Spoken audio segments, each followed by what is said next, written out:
بسم اللہ الرحمن الرحیم۔ السلام علیکم۔ حضرت مالک بن دینار رحمہ اللہ ایک مرتبہ بصرہ کے بازار سے گزر رہے تھے کہ راستے میں ایک باندی جاہ و جلال اور خدام کے ساتھ اس طرح جا رہی تھی جیسا کہ بادشاہوں کی باندیاں ہوتی ہیں۔ حضرت مالک نے اس کو دیکھا تو آواز دے کر فرمایا کہ اے باندی، کیا تیرا آقا تجھے فروخت کرتا ہے؟ وہ باندی اس فقرہ کو سن کر حیران رہ گئی، کہنے لگی کہ پھر سے کہو۔ حضرت مالک رحمہ اللہ نے فرمایا، کیا تیرا مالک تجھے فروخت کرتا ہے؟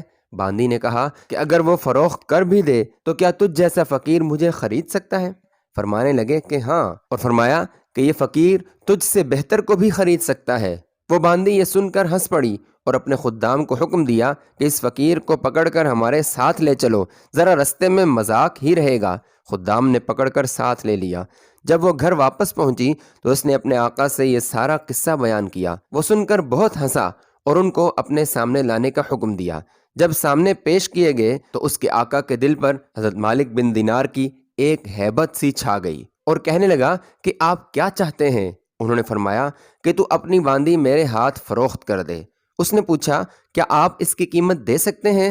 حضرت مالک بن دینار رحمہ اللہ نے فرمایا کہ میرے نزدیک اس کی قیمت کھجور کی 2 گٹھلیاں ہیں۔ یہ سن کر سب ہنسنے لگے۔ اس نے پوچھا کہ آپ نے یہ قیمت کس مناسبت سے تجویز کی ہے؟ انہوں نے فرمایا کہ اس میں عیب بہت ہیں۔ اس نے پوچھا کہ اس میں کیا کیا عیب ہیں؟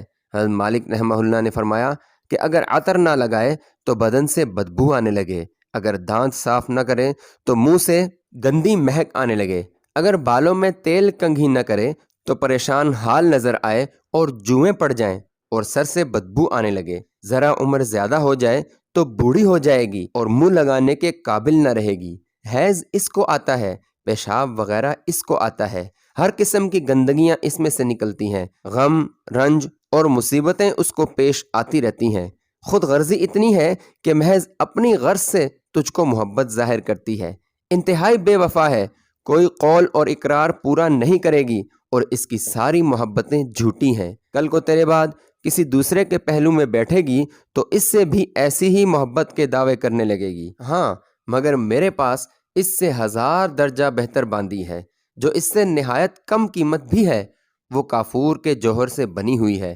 مشک اور زعفران کی ملاوٹ سے پیدا کی گئی ہے، اس پر موتی اور نور لپیٹا گیا ہے، اگر کھارے پانی میں اس کا آب دہن ڈال دیا جائے تو وہ سارا پانی میٹھا ہو جائے، اور اگر وہ مردہ سے بات کرے تو وہ زندہ ہو جائے، اگر اس کی کلائی آفتاب کے سامنے کر دی جائے تو آفتاب بے نور ہو جائے، اگر وہ اندھیرے میں آ جائے تو سارا گھر روشن ہو جائے، اگر وہ دنیا میں اپنی زیب و زینت کے ساتھ آ جائے تو سارا جہاں معطر ہو کر چمک جائے۔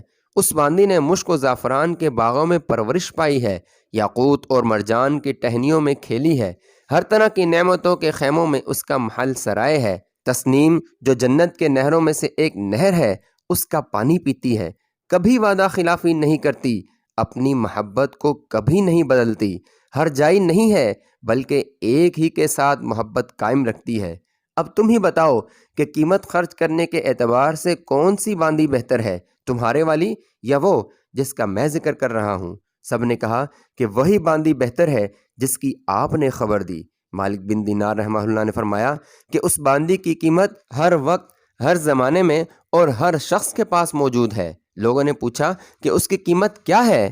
آپ نے فرمایا، اتنی بڑی اہم اور عالیشان چیز کے خریدنے کے لیے بہت ہی معمولی قیمت ادا کرنی پڑتی ہے، اور وہ یہ ہے کہ رات کا تھوڑا سا وقت فارغ کر کے صرف اللہ جل شانہ کے لیے کم از کم 2 رکعت تہجد پڑھ لی جائے۔ 5 وقتی نماز کی پابندی کے ساتھ ساتھ جب تم کھانا کھانے بیٹھو تو کسی غریب محتاج کو بھی یاد کر لو اور اللہ کی رضا اور مرضی کو اپنی خواہشات پر غالب کر دو۔ راستے میں کوئی تکلیف دینے والی چیز، کانٹا یا اینٹ وغیرہ پڑی دیکھو تو اسے ہٹا دو، ان چیزوں پر اہتمام کرنے سے تم دنیا میں عزت کی زندگی گزارو گے، آخرت میں بے فکر اور اعزاز و اکرام کے ساتھ پہنچو گے۔ اس باندی کے آقا نے باندی سے پوچھا کہ تو نے شیخ کی باتیں سن لی، یہ سچ ہیں یا نہیں؟ باندی نے کہا کہ بالکل سچ ہیں۔ آقا نے کہا، اچھا تو اب سے آزاد ہے اور اتنا مال تیری نظر ہے، اور اپنے سب غلاموں سے کہا کہ اتنا اتنا مال تمہاری نظر ہے، میرا یہ گھر اور جو کچھ مال اس میں ہے سب اللہ کی راہ میں صدقہ ہے۔ اور گھر کے دروازے پر ایک موٹے سے کپڑے کا پردہ پڑا ہوا تھا، اس کو اتار کر اپنے بدن پر لپیٹ لیا اور اپنا سارا لباس فاخرہ اتار کر صدقہ کر دیا۔ اس باندی نے کہا کہ میرے آقا، تمہارے بعد میرے لیے یہ زندگی اب خوشگوار نہیں ہے۔